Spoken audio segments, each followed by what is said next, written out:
Greetings, this is Paul, your Pacific Northwest trail guide. I want to help you pick your next trail to explore, so let's check this one out.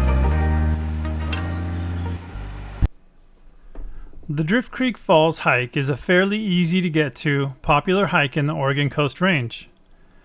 It features a stunning 240-foot long suspension bridge that you cross right next to the destination of the hike, Drift Creek Falls. It's a unique experience to walk across this narrow bridge and look over at the water cascading 80 feet down below into the gorge. My recommended version of this hike will take you a total of 3.5 miles going down to the bottom of the falls and back. You'll cover only about 600 feet of elevation, give or take a little depending on how much climbing around you decide to do. The hike starts at the high point, a little over 1,000 feet, and you get down around 650 feet elevation at the bottom of the falls. Getting to the trailhead for this hike is as simple as turning onto Bear Creek Road from Highway 18 between Rose Lodge and Otis, and following it until you reach the trailhead. Just keep an eye out for the Drift Creek Falls signs at a couple of the forks in the road to keep you on the right track. Bear Creek Road becomes Forest Road 17 at one of these forks. The road is mostly paved except a short stretch about halfway there. You'll see the first sign shortly after the road becomes paved again, showing you you're 4 miles away. Then you'll see another sign at the last fork letting you know you're about 1 mile out from the trailhead.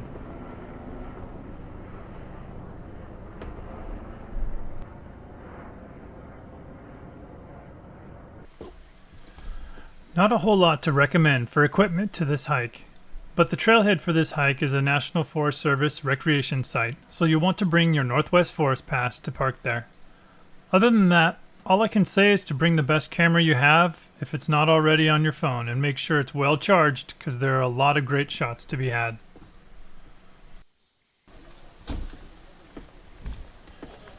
You'll get started on this hike by taking the trail near the middle of the parking area and making your way on a slow descent.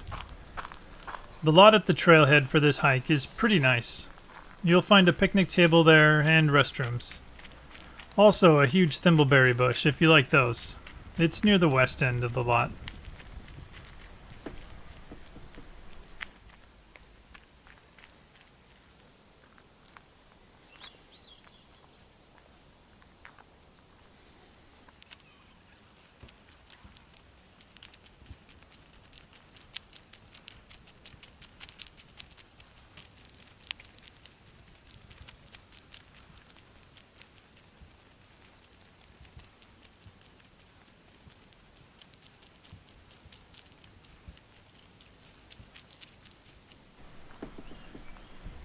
You can also find quite a lot of red huckleberries on this trail. Here's some now.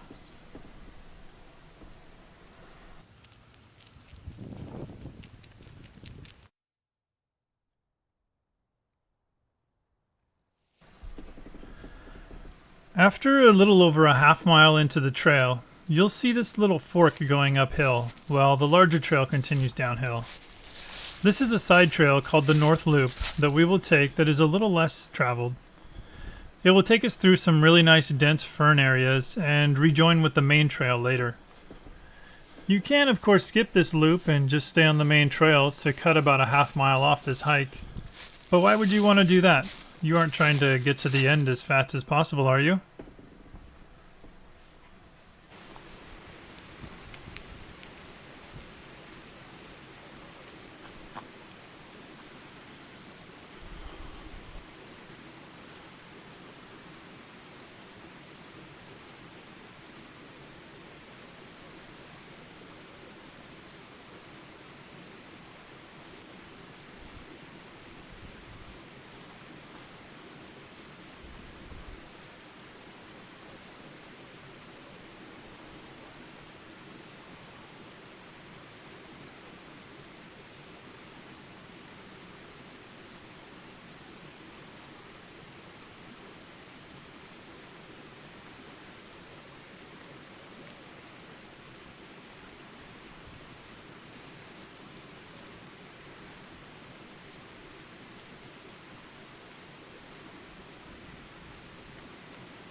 You'll rejoin the main trail near a small creek carrying the water that will soon plummet off the edge of Drift Creek Falls.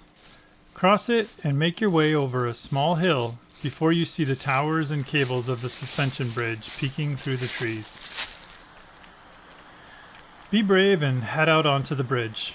It may move a little bit, but never fear. It is rated to hold 165,000 pounds, so you aren't putting the least bit of strain on it. Okay, you made it across the bridge, right? You'll find the main viewing area for the falls here. Aside from the large, obvious area across from the falls you see as you come off the bridge, there's also this little hidden trail closer to the bridge you can take down to a log for a nice view as well. Once you're done here, head on down the last little bit of the trail to the bottom of the falls.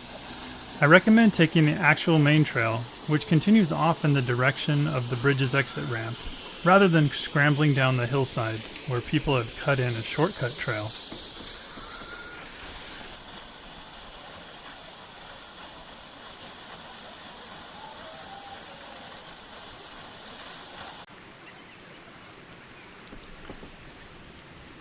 This is a nice wide path that takes you gradually down to Drift Creek below, and an amazing, possibly my favorite view on this hike.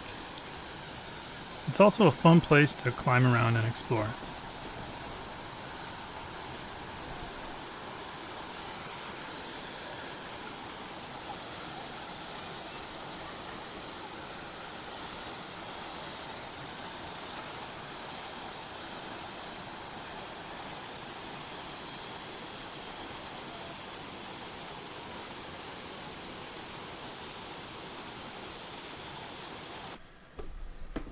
Once you're done scrambling over boulders and or just getting a good view of the falls from the bottom, you'll be heading back the way you came, making your way across the bridge and leaving this gorge of Drift Creek behind. Just imagine the challenges they must have had to bring in the materials and do the construction for this bridge in this remote location. I'm sure many clever ideas and thoughtful planning went into it. It seems like our default mode is to just show up for things. It's easy. It's remarkable what a difference a little preparation and planning can make. It tends to result in things that last. Whether that is a physical thing like this, or a memory of an experience you put a lot of planning into. When you come to the sign junction with the North Loop, you'll bear left as the Trailhead sign says, taking the shorter route back up to the trailhead. After a short, gradual climb, less than a mile, you'll emerge back at the trailhead.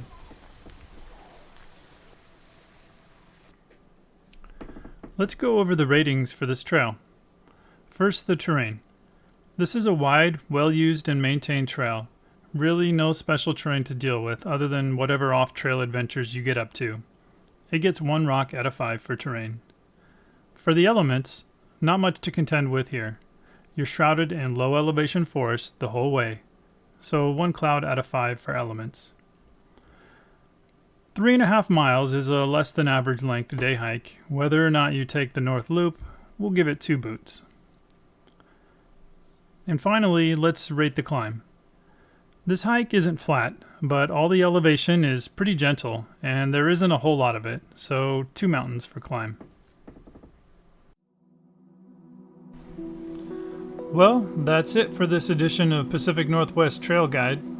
I hope I have or will soon help you pick your next trail to explore. I scouted this trail in July of 2021, but trails are always evolving. If you pick this trail and encounter any new features or changes people might like to know about, please help out your fellow explorers by sharing in the comments on this video. This video shows some of the beautiful sights of this trail in what feeble capacity it can render. A picture may be worth 1,000 words, but an experience with all of your senses cannot even be conveyed in pictures or video, so don't take my word for it. Get out there and see it for yourself.